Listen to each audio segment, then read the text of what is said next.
How many of you have children or are enough of a child that you might have read J.K. Rowling's Harry Potter series? There are a few of you. In the Harry Potter series, the main, not protagonist, but antagonist in the whole series is one Lord Voldemort.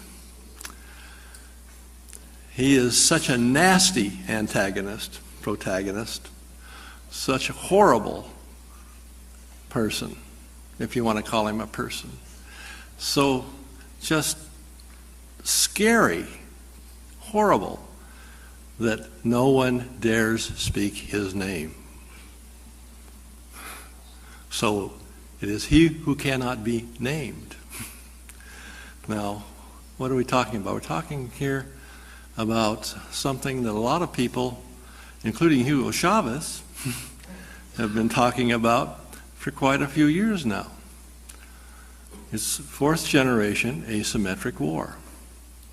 And whether we like it or not, whether we're prepared for it or not, or whether we want it or not, it's here, it's with us. We are dealing with it. We are engaged in a fourth generation asymmetric war. Now, what is war? War is the compulsion to accept the enemy's will. Compulsion. In the past, under the tradition of the Westphalian treaties and the so-called Peace of Westphalia, the idea was that war was between two nation states, or maybe an alliance of nation states against another alliance of nation states, but it was a nation state sort of thing. And furthermore, it was a military sort of thing. Flags flying, uniforms resplendent, crossing the sovereign borders of another country to take a province or a market or maybe the whole thing. But under current experience in particularly the last 20 or so years, we found that that's becoming more and more obsolete, and what is more and more in vogue is the fourth generation asymmetric war. We do not want to admit, apparently, that we are engaged in such a war, and when we don't do that, we don't have to worry about, do we? But don't we? Yes, we do indeed. And the charge that Mr. Chavez gave to the officer corps in 2005 at the military academy in Caracas, when he charged every member of the officer corps in Venezuela to learn fourth generation asymmetric war and develop doctrine to deal with it. We are still stuck with Westphalia, pretty much, in our own thinking, and when we talk about defense, we talk about the uniformed forces crossing a sovereign border. But today, that's not happening. The last big confrontation of that nature, in Latin America anyway, took place when? Arturo? War of the Pacific, right? That was 100 years ago. But we have been engaged, whether we want to admit it or not, whether we like it or not, in a problem of fourth generation asymmetric war. What's the objective of fourth generation asymmetric war? It's not to crush another military organization or to destroy a nation's capability of fielding a military force abroad. The objective is to wear down, slowly but surely, the will of the targeted country for the purposes of, say that again? Gaining influence. And eventually, beyond gaining influence, and probably more, not just eventually, but in reality, the real objective is to compel that enemy to your will.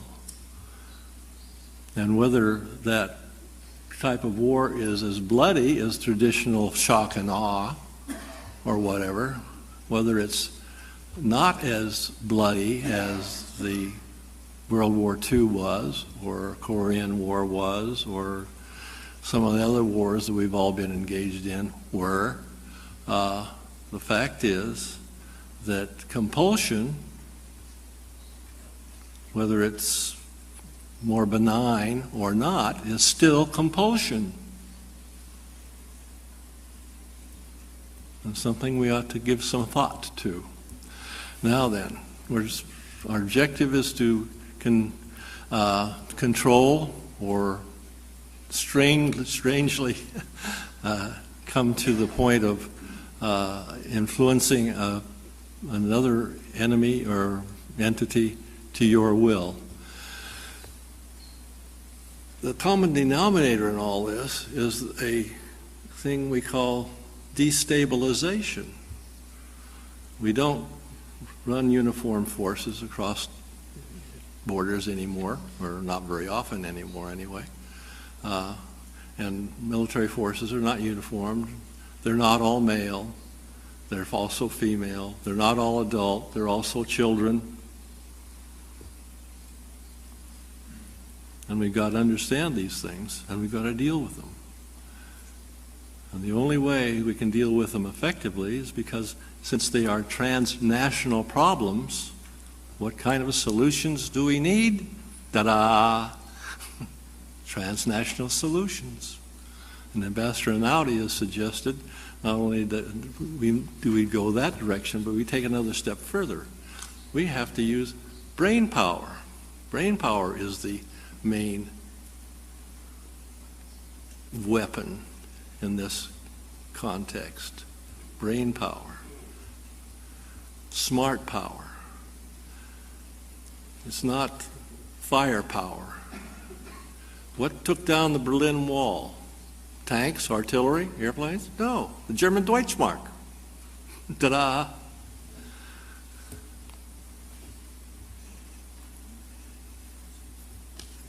Destabilization can take many forms, and usually it's relatively benign. But again, we have the problem of compulsion.